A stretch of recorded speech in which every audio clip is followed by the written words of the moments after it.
मेरा नाम जोगिंदर है और मैं एक गरीब राजमिस्त्री का काम करने वाला व्यक्ति हूँ। मेरा परिवार इतना ज़्यादा गरीबी में जी रहा है कि मुझे रात दिन काम करनी पड़ रही है। मैं एक कंस्ट्रक्शन कंपनी में काम कर रहा हूँ, राजमिस्त्री के तौर पर। उसके साथ साथ में वहाँ के सभी सामान की रक्षा करने की जिम्मेवारी रात में जाकर करता हूँ, ताकि हमें 2 गुना सैलरी मिल सके, वो हमारा परिवार सदस्य से जीवन व्यतीत कर सके।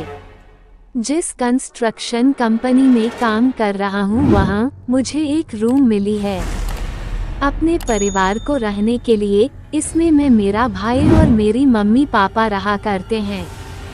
रात में जब मैं काम करके घर आता हूँ तो फिर हमारे पापा और भाई फैक्ट्री पर जाया करते हैं। क्योंकि परिवार बड़ा होने के कारण एक आदमी के कमाने से नहीं गुजर रहा था, यही कारण है कि हम लोगों ने अब बारी बारी से काम करने के बारे में सोचा। एक दिन सीमेंट वाला बड़ी गाड़ी आने वाला था, जिससे सीमेंट उतारने की जिम्मेदारी मैं और मेरे भाई अपने सर पर लिया था। उसी काम को करने के लिए हम लोग रात में जाग रहे थे।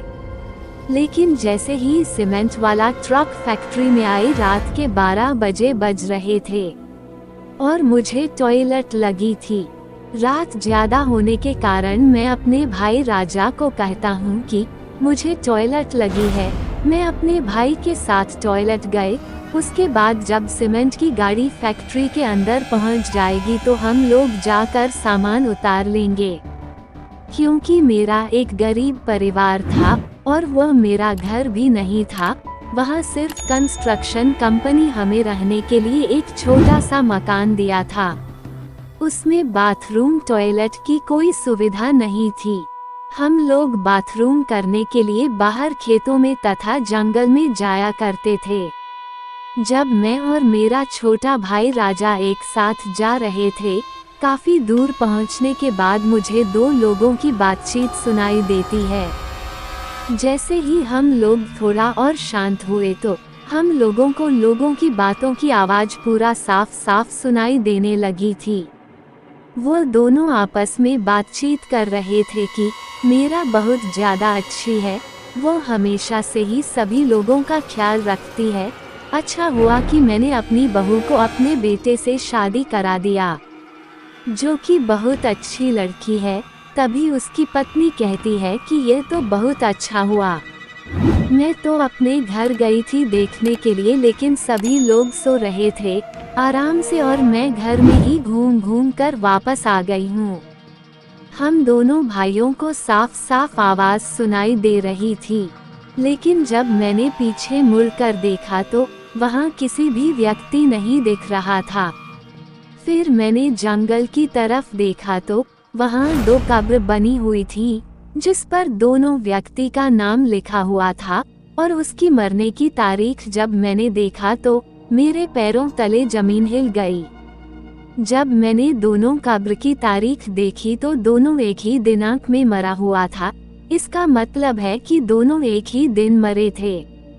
वैसे तो मैं जंगल रात में टॉयलेट करने गया था, लेकिन जब कब्रिस्तान के पास पहुंचकर मैंने 2 भूतिया व्यक्ति को बात करते सुना तो मुझे अब टॉयलेट नहीं लग रहा था।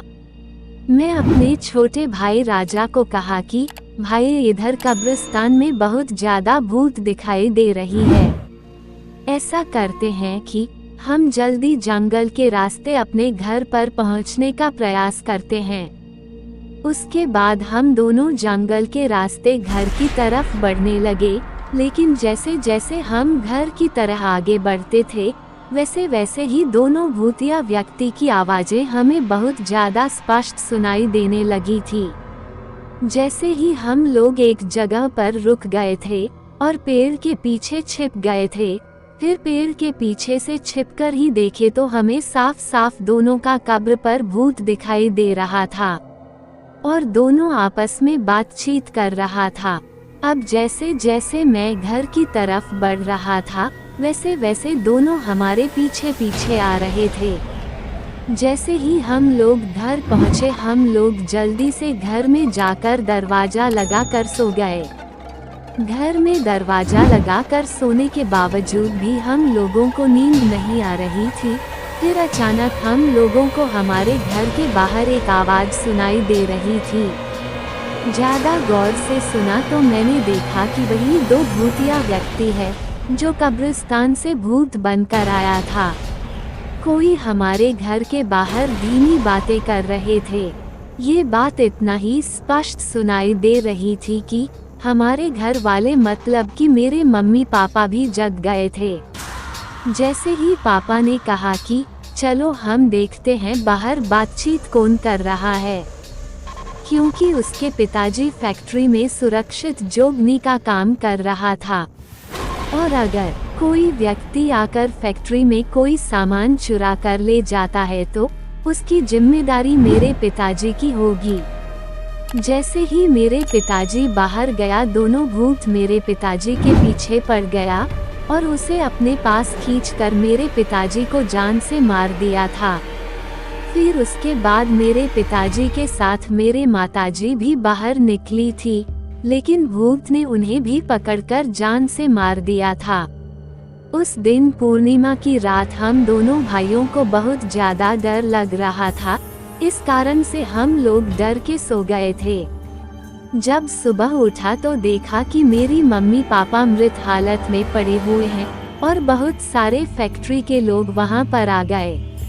उसके बाद फैक्ट्री के मालिक माना जाता है और कहता है कि ऐसी बातें होती रहती है, तुम चिंता मत करो, किसी कारणवश तुम्हें गलत फहमी है, यहाँ कोई प्रेत नहीं आता है।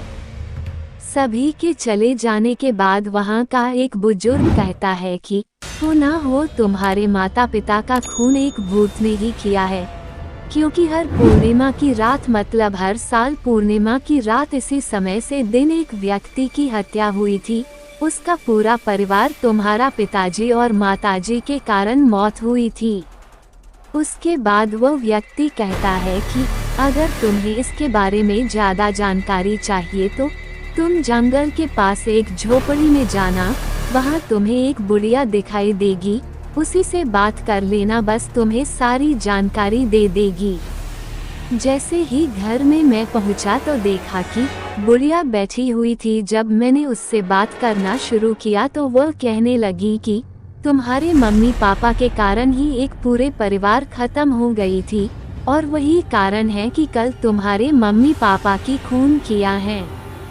वह बुढ़िया कहती है कि तुम्हें वह नहीं पहचानता था, क्योंकि जिस वक्त यह मामला हो रहा था तुम बाहर गए थे अपनी पढ़ाई करने के लिए, जिस कारण से भूत तुम्हें पहचान नहीं पाया और तुम बच गए। अगर भूत ने तुम्हें भी पहचान लिया होता तो तुम्हारे मम्मी पापा के साथ साथ तुम्हारा भी खेल खत्म कर देता। अगर आपको हमारी ये कहानी थोड़ा सा भी पसंद आए तो हमारे चैनल को सब्सक्राइब करके बेल आइकन ऑल पर कर लीजिएगा। धन्यवाद।